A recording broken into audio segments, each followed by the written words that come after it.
Hello friends, आज मैं explain करने वाला हूँ एक बहुत ही कमाल की हॉरर फिल्म को। ये मूवी सच्ची घटना पर आधारित है, जिसमें कि हमें स्टोरी दिखाई गई है 1928 की, जिसमें कि हम देखते हैं एक एमा नाम की लड़की को और उसके अंदर एक डेविल होता है। तो वो उसे फादर जोसेफ अपने वापस लेकर जाते हैं और चर्च में जाने के बाद उस लड़की के साथ क्या होता है, क्या उसके अंदर से डेविल बाहर आ पाएगा, क्या वो ठीक होगी या नहीं होगी, इस स्टोरी में देखने को मिलेगा। कहानी बहुत ही खतरनाक है, तो दोस्तों इसे अपनी जिम्मेदारी पर देखिए। तो कहानी स्टार्ट होती है अमेरिका के एक पुराने चर्च से, जहां पर हमें दिखाया जाता है फादर जोसेफ को, जिनके साथ एक और फादर होते हैं। कहानी आगे बढ़ती है और हम देखते हैं कि यहाँ पर बहुत सारी लड़कियों का एक्सोर्सिज्म हो चुका है, जो कि पहले ठीक हो चुकी हैं।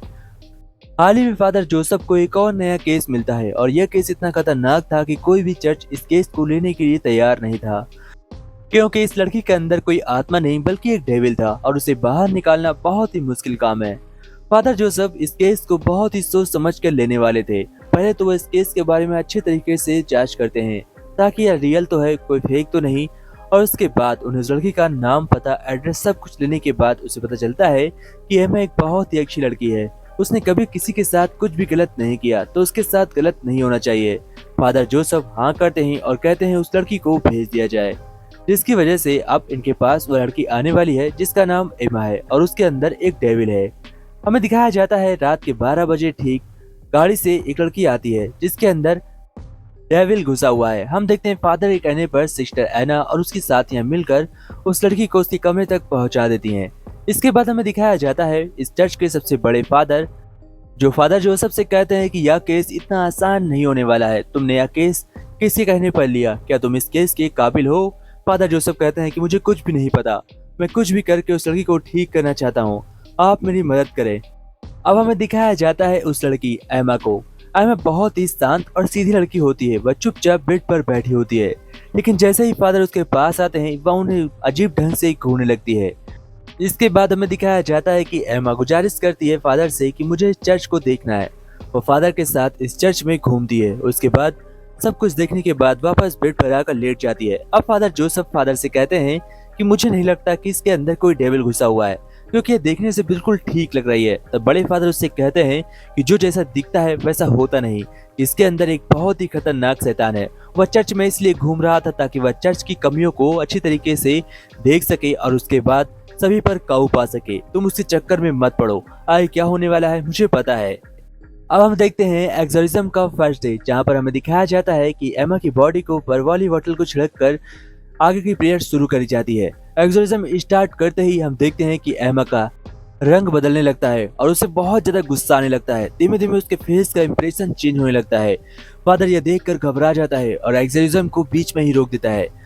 हम देखते हैं कि जैसे ही एक्सोर्सिज्म का फर्स्ट डे खत्म होता है, पहली पीरियड समाप्त होती है, एमा बेहोश हो जाती है और जब उसे होश आता है तो वह अपने आप में एक अच्छी लड़की बन चुकी थी। फिर एमा बड़े फादर के साथ बाहर घूमने के लिए जाती है और हम देखते हैं कि वह सब कुछ फिर से देखती है। और इसके बाद जोसेफ को लगता है कि यह सब कुछ एक नाटक है। दरअसल इस लड़की के अंदर कोई भी डेविल नहीं है, लेकिन मैं आप लोगों को बता दूं कि डेविल बहुत ही चालाक है। वह ऐसा इसलिए कर रहा है ताकि लोग इसे यहाँ से यानी कि चर्च से फादर्स बाहर निकाल दें, जिसके बाद वह फिर से वही आतंक मचा सके जो उसने आज तक मचा रखा था। लेकिन बड़े फादर सब कुछ जानते हैं। आगे हम देखते हैं कि बड़े फादर बहुत ही होशियारी से डेविल को सब कुछ बताते हुए कुछ न बताते हैं। हम देखते हैं कि एना, सिस्टर एना उसके पास उसकी मदद करने के लिए आती हैं, लेकिन तभी वह सिस्टर एना की बालों को जड़ से उखाड़ लेती है और सिस्टर एना बहुत ही तकलीफ में होती हैं। इसके बाद कहानी आगे बढ़ती है और हमें दिखाया जाता है सिस्टर एना को, जो अपने बालों को लेकर बहुत ज्यादा उदास होती हैं।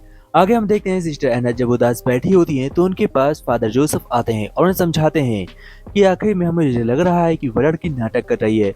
पर सिस्टर एना उसे बताती हैं कि यह नाटक नहीं हो सकता, वह इतना क्रूर नहीं हो सकती, उसने जानबूझकर नहीं किया है। इसके बाद एक्सोर्सिज्म का सेकंड डे हमें दिखाया जाता है। एक्सोर्सिज्म का सेकंड डे हमें दिखाया जाता है कि एमा पर बहुत ज्यादा असर करता है, क्योंकि एमा के मुंह से कुछ अजीब झाग बाहर आने लगता है, यानी कि डेविल धीमे धीमे अंदर ही अंदर तड़प रहा है। उसे बाहर ही निकलना ही होगा। किसी भी हालत में वह एमा के शरीर से बाहर नहीं निकलना चाहता और वह सारी यातनाएं झेल लेता है। इसके बाद हमें दिखाया जाता है सब कुछ फिर से नॉर्मल हो जाता है, क्योंकि अब तीसरे दिन एक्सोर्सिज्म होने वाला था। फादर जोसेफ से यहाँ पर बड़े फादर बात करते हैं और उससे कहते हैं कि तुम्हें अपने दिल को मजबूत करना होगा, क्योंकि जैसे जैसे एक्सोर्सिज्म आगे बढ़ता जाएगा, एमा के अंदर जो डेविल पल रहा है वह और ज्यादा खतरनाक और आक्रामक होता जाएगा। तुम्हें अपने आप को सेव करना होगा और कुछ वह ऐसे राज बोलेगा जिससे तुम्हें आक्रामक नहीं होना है।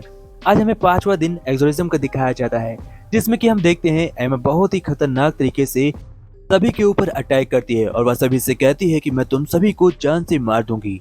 और साथ ही वह सिस्टर एना, फादर जोसेफ और सभी के बारे में कुछ ऐसे राज बताती है जो सिर्फ उन्हें ही पता थे। कहानी आगे बढ़ती है और हमें दिखाया जाता है कि फादर जोसेफ बड़े फादर से बात करते हैं और कहते हैं अब मुझे यकीन हो चुका है कि उसके अंदर जो डेविल है वो बहुत ही ज्यादा खतरनाक है, क्योंकि आज से पहले मैंने आपके साथ मिलकर जितने भी एक्सोर्सिज्म किए हैं वह सब नॉर्मल आत्माओं पर थे और यह एक्सोर्सिज्म बहुत ही खतरनाक होता जा रहा है। धीमे धीमे वह लड़की आक्रामक होती जा रही है, अब उसका कोई सामना नहीं कर सकता। आगे हमें दिखाया जाता है फादर जोसेफ और सिस्टर एना को, जो दोनों आपस में मिलकर बातचीत करते हैं और कहते हैं कि मुझे किसी भी हालत में अब इस एक्सोर्सिज्म को खत्म करना है, क्योंकि हमारे पास ज्यादा टाइम नहीं है। बड़े फादर से जो फादर जोसेफ बात करते हैं और बड़े फादर उन्हें कहते हैं कि हमारे पास केवल 5 दिन है। अगर ये 5 दिन के अंदर डेविल बाहर नहीं आया तो यह लड़की पूरी तरीके से डेविल की कब्जे में आ जाएगी और उसके बाद इसकी जान जाना तय है, कोई भी इसे बचा नहीं सकता।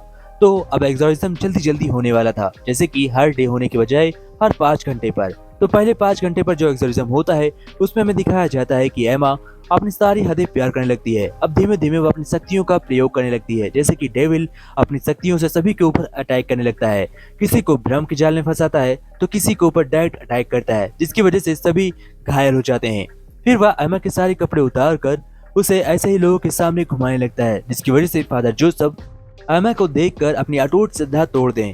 इसके बाद हमें दिखाया जाता है इस चर्च की सबसे ओल्ड सिस्टर को, जो बड़े फादर से बात करती हैं और कहती हैं मुझे लग रहा है कि यह लड़की बच नहीं पाएगी। फादर जोसेफ उससे कहते हैं कि हाँ मुझे भी ऐसा लग रहा है, पर बड़े फादर सभी को सहानुभूति देते हैं और कहते हैं किसी भी हालत में हमें उस लड़की को बचाना ही होगा, क्योंकि वह जहाँ से आई है वह जगह बहुत ही खतरनाक है। अगर वहाँ के लोगों को यह पता चला कि चर्च के अंदर एक लड़की मरी है तो हम पर केस कर देंगे और चर्च हमेशा के लिए बंद हो जाएगा।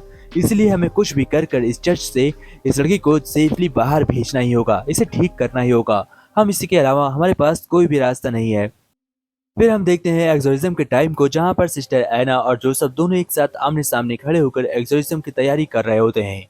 तभी उसके अंदर से डेविल बोलता है कि तुम दोनों तो रिलेशनशिप में हो, तुम सिस्टर कैसे हो सकती हो। यह बात जैसे ही बड़े फादर को सामने सुनाई पड़ती है, सिस्टर एना जोर जोर से रोने लगती है और वहां से घबरा कर भाग जाती है। इसके बाद फादर जोसेफ भी उस एक्सोर्सिज्म को बीच में छोड़कर निकल जाते हैं। फिर हम देखते हैं कि डेविल चारों तरफ उड़ने लगती है, यानी कि एमा उड़ने लगता है। डेविल को उड़ता देख सभी वहां से भाग जाते हैं और सभी काफी घबराए हुए होते हैं।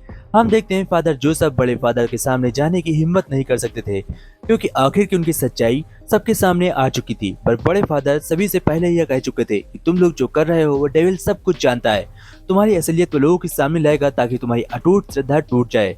हम देखते हैं रात में फादर जोसेफ के ऊपर डेविल अटैक करता है और उन्हें अपने हाथ को जबरदस्ती काटना पड़ता है। उन्हें ऐसा लगता है कि उनके हाथ के अंदर कुछ घुसा हुआ है, बट असल में यह उनका भ्रम होता है। सुबह बड़े फादर सभी के पास जाते हैं और कहते हैं आज एक्सोर्सिज्म का लास्ट डे है और इस डे के अंदर तुम सभी को मिलकर काम करना होगा। अगर तुम लोगों ने एक्सोर्सिज्म को बीच में छोड़ा या मेरा साथ नहीं दिया तो वो लड़की कभी भी ठीक नहीं होगी और डेविल उसे हमेशा के लिए अपना बना लेगा। फादर जोसेफ कुछ भी करके आज उसके साथ रहने वाले थे, यानी कि बड़े फादर की मदद करने वाले थे। सुबह होते ही हम देखते हैं कि एमा बड़े फादर से मदद मांगती है और कहती है प्लीज मुझे बचा लीजिए। बड़े फादर उसे आश्वासन देते हैं कि मैं तुम्हें कुछ भी नहीं होने दूंगा, तुम मुझ पे भरोसा रखो। कहानी आगे बढ़ती है और हम देखते हैं एक्सोर्सिज्म का लास्ट डे, जहां पर अब क्रॉस रखने की बारी थी। हमें दिखाया जाता है इस क्रॉस को उसके सर पर रखना था, लेकिन यह उसके ही हाथ से, जैसे कि एमा अपने हाथों से इस क्रॉस को अपने सर पर रखे या अपने दिल पर, ताकि डेविल हमेशा के लिए उसके शरीर को छोड़कर आजाद हो जाए। लेकिन यह करना और होना बहुत ही मुश्किल काम था। हम देखते हैं रात में डेविल सब कुछ छोड़कर वहां से भाग जाता है और एमा एक दूसरे कमरे में बेहोश मिलती है। फादर जोसेफ वहां पर आते हैं और बड़े फादर उसके हाथ से क्रॉस पकड़ाकर उसके दिल पर छुआने वाले होते हैं कि तभी डेविल होश में आ जाता है और वह जग जाता है और वह फादर जोसेफ के ऊपर अटैक कर देता है। वह सभी के ऊपर अटैक कर देता है, सभी घबरा कर वहां से भागने लगते हैं। लेकिन बड़े फादर अपना क्रॉस उस डेविल को पकड़ाते हैं और उसके बाद उसके हाथ से उसके सीने पर जबरदस्ती रखवा देते हैं। फादर जोसेफ भी इसी बीच प्रे स्टार्ट कर देता है और बहुत लोगों के प्रेयर करने की वजह से डेविल कमजोर होता है और 2 सेकंड के लिए उसके बस में एमा बाहर निकल जाती है और एमा जैसे ही उसके बस से बाहर निकलती है वह क्रॉस को अपने गले में लगा लेती है और डेविल को मजबूरन उसके शरीर को हमेशा के लिए छोड़ना पड़ता है। इसके बाद वह बेहोश होकर जमीन पर गिर जाती है और फादर जोसेफ उसे उठाकर उसके बिस्तर तक पहुंचा देते हैं और सुबह अब सब कुछ ठीक हो जाता है। तो दोस्तों कैसी लगी स्टोरी कमेंट में जरूर बताइएगा।